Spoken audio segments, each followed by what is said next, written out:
পশ্চিমবঙ্গ রাজ্য পুলিশের নির্দেশে ফেসবুক কর্তৃপক্ষ এপিডিআর এবং নো এনআরসি মুভমেন্টের বহু কর্মী এবং সংগঠকের বিরুদ্ধে তারা নিষেধাজ্ঞা জারি করেছে। ফেসবুক থেকে জানানো হয়েছে যে ফেসবুকে আমাদের করা কোনো পোস্ট, কোনো ছবি, কোনো লেখা গোটা ভারতে কেউ দেখতে পারবে না। এটা ইতিমধ্যেই তারা কার্যকরী শুরু করে দিয়েছে এবং এর কারণ হচ্ছে যে আমরা যে সাম্প্রতিককালে এসআইআরের বিরুদ্ধে ফেসবুকে যে লাগাতার লেখালেখি করছি এবং রাস্তায় নেমে যে আমরা প্রতিবাদ করছি, মিছিল করছি, মিটিং করছি, তার যে সমস্ত ছবি, ভিডিও আমরা ফেসবুকে পোস্ট করছি, এইগুলোই হচ্ছে তাদের গাত্রদাহর কারণ। পুলিশ আমাদের বিভিন্ন কর্মীকে এমনকি ফোন করে তারা তাদের হুমকি স্বরে বলছে যে এই সমস্ত ছবি সরিয়ে নেওয়ার জন্য, এই সমস্ত পোস্ট যাতে না করা হয়।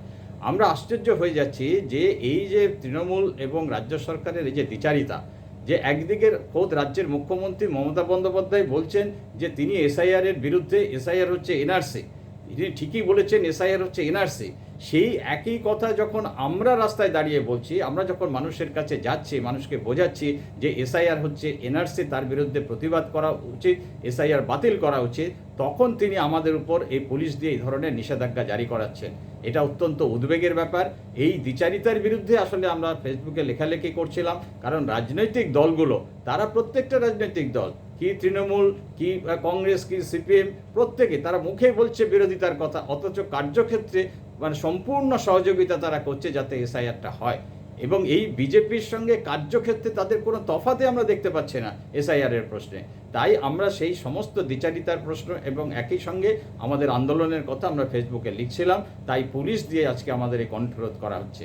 আমরা পশ্চিমবঙ্গের মানুষের কাছে আবেদন জানাচ্ছি যে তৃণমূল এবং রাজ্য সরকারের এই দ্বিচারিতার বিরুদ্ধে যেমন আমাদের সোচ্চার হওয়া দরকার, তেমনি এই যে সত্যি সত্যি যে এসআইআর এবং এনআরসির বিরুদ্ধে আমাদের সোচ্চার হয়ে রাস্তায় নামা দরকার।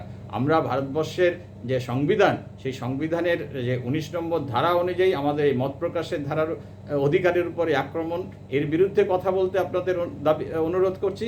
একই সঙ্গে যে 14 নম্বর ধারা, যে সমানাধিকারের ধারা, তারও সেটা রক্ষা করার দাবি জানাচ্ছি। কারণ ফেসবুকে বহু মানুষ তারা কিন্তু এসআইআর নিয়ে তাদের মত প্রকাশ করছে, কেউ পক্ষে কেউ বিপক্ষে। তাহলে আমরা কেন সেই আমাদের অধিকার থেকে বঞ্চিত হব? তাই আমরা রাজ্যের সাধারণ মানুষের কাছে আবেদন করছি, এই রাজ্য সরকারের এই দ্বিচারিতার বিরুদ্ধে কথা বলুন এবং আমাদের উপর পুলিশ দিয়ে যে নিষেধাজ্ঞা জারি করা হচ্ছে সেটা প্রত্যাহার করার জন্য রাজ্য সরকারের উপর চাপ সৃষ্টি করুন।